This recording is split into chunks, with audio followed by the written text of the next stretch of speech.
Sandman? Sandman? Sandman?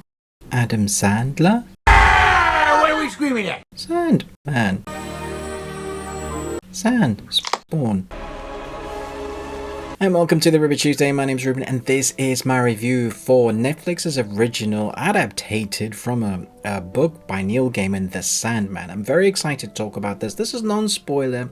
I think if you're a fan going into this, you're probably a little bit worried. Depends on how much of a diehard fan you are from the original. However, if you're going into this afresh, you've never read the books, you've never heard the audio and the audible plays from it, then I think you'll be going into this excited because you've seen the clips, you've seen the trailers, you've seen the cast. But is it actually any good? You know, sometimes Netflix give us this huge budget, they give us trailers that look really interesting, and then they just miss the mark. There's been a few of those recently where it's just been sad, and as fans of the original content, sometimes you're going kind of worried. So let's talk about it. Upon escaping after decades of imprisonment by a mortal wizard, Dream, the personification of Dream, set about to reclaim his lost equipment. So there's 10 episodes. They range about 36 minutes apiece to just under an hour. And this is the kind of first part. This doesn't conclude the story completely, but there is a major arc story that is completed in this. Think of this as one part and then you get another part. And so you won't feel unsatisfied when you get to that end. If you're worried like, oh, why is there going to be more? There's a bigger universe here to explore, much more actually to explore.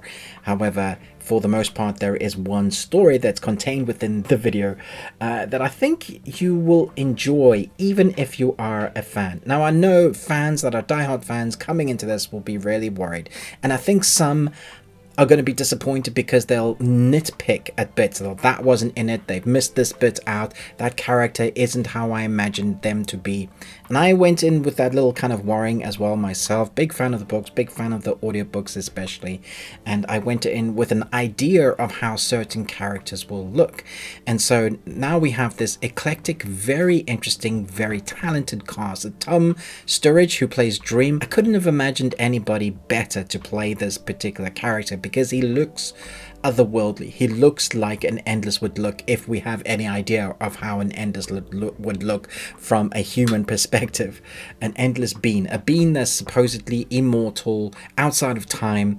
How would that look? How would Dream look? And so we get this person that looks unearthly, which I think they've chosen a perfect personification of that character. He's very reserved. Tom Sturridge plays the character very reserved, but still has a lot of presence, and he doesn't get angry like outside of the character of the book. He's written from page to these episodes like I imagined it, like I remembered reading it, like I remembered hearing it. Kind of feels correct. There are characters in here, however, that I just wasn't expecting them to be like it was from what I was expecting to be on the page to the video. Now, that's a bit confusing in a tongue-twisty kind of way, but I would say that kind of go with it, because it is also kind of fresh then if you're coming in as a fan that they're doing things slightly different. They're also going to miss things out because you can't take everything from pages and put it in screen, even with the 10 episodes. There's a lot still that you won't get from the book. So if you want every little nuance bit, or if you finish watching the 10 episodes and it's like, I wish there was more, go and read the books. You will find those little juicy bits that weren't in the series. However, the visual spectacle that you see in these episodes is a ride that I think you're going to love. Every episode seems to steer you on a new adventure, and even that synopsis kind of steers you wrong. The first 5 episodes really are about the Sandman reclaiming his gifts, but then there's a deeper mystery that comes in from about episode 5 as to why that thing happened to him. Why did he lose his things? You know, that wouldn't normally happen. Surely there's a bigger mystery, and there is, and so we get to explore that. But within that, kind of the bigger theme is all about the Sandman, or Dream, having to learn. He's an Endless, and he's lived for eons, and yet he still hasn't learned some things that he needs to learn. And so will he learn some things while living amongst humans, and that's kind of the theme that they explore throughout the 10 episodes. It's interesting seeing where the character starts at one point, how our actor Tom Sturridge develops that character, but not outside of the pages of what we expect. Now Neil Gaiman has had his hand all over these 10 episodes, so don't be disappointed or think it's not going to be like it. He himself has put his seal of approval on this and has been involved in all 10 episodes. So I think you can, if you're a fan but you're able to enjoy new things, I think you're going to love this. If you're coming to this afresh, I think you're going to love certain characters. I kind of feel jealous of people that hadn't read the book or heard the audiobooks, really, because you'll find those new characters for the first time. Some of my favorite characters, like Desire. You don't see much of Desire, but I loved everything that was in there. A little bit of controversy. Gwendolyn Christie plays Lucifer. And for some reason, people was like, you can't be a female. I was like, are you kidding? Have you read any of the Bible? Do you understand anything about the character of Lucifer at all? Which Gaiman obviously took elements from there and then twisted it to what he needed it to be.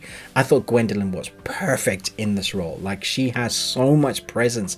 Then we also have David Thewlis, who plays John Dee, Jolie Richardson, Charles Dance. Stephen Fry as Gilbert is a thing I didn't know I wanted until I saw it on screen, and I thought, yeah, that was great.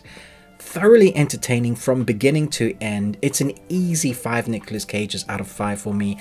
However, with a caveat, I do think some people are not going to enjoy this series at all, because it is different. It does a kind of core story in the first 5 episodes, and then we follow our dream character as he explores himself and goes along an exploration journey of what it is I'm meant to do, and then he goes and follows this other character of things that are happening, and it can feel a little bit disjointed. There is a culmination, and you do understand how it wraps up at the end, but some people are like, well, what are they doing? I feel like the story has ended midway, and it can feel a little bit weird. Some people might go, I like that episode. I was speaking to Chris from Movies and Munchies. He particularly liked a couple of episodes, but I'm not sure, I'll have to watch his review, but I'm not sure whether he loved the whole thing. I thought it was thoroughly entertaining, from score, acting.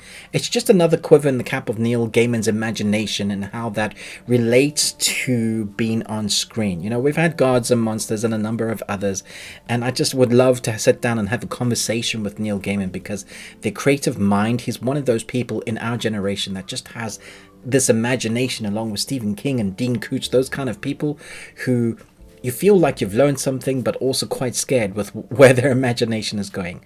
This is full of imagination, creatures that you weren't expecting, but also real human stories that I think you'll be rooting for, characters that you're probably not expecting to be rooting for. It's one of those that you're like, is that the bad guy? And then you understand what they're doing, and you're like, I kind of like that character now. It's like having feelings for Homelander in The Boys, that kind of moment. So let me know your thoughts down below. Are you excited for this? Let me know your favorite character once you've watched it, or you know, even now, if you're going in expecting a character to be a certain way, maybe have a bit of an open mind, because they may have changed a few things if you've seen or read them already. Don't forget, we have a cornucopia of content on our channel at the moment. Loads of new content, world cinema, animation, and anime reviews all the week longs, and obviously some of those bigger titles. We also have a podcast with Movies and Munchies, along with a Patreon. So all the links to that is down below. But here are another 2 videos for you to watch. Most of all, until next time, remember, live long and Tuesday.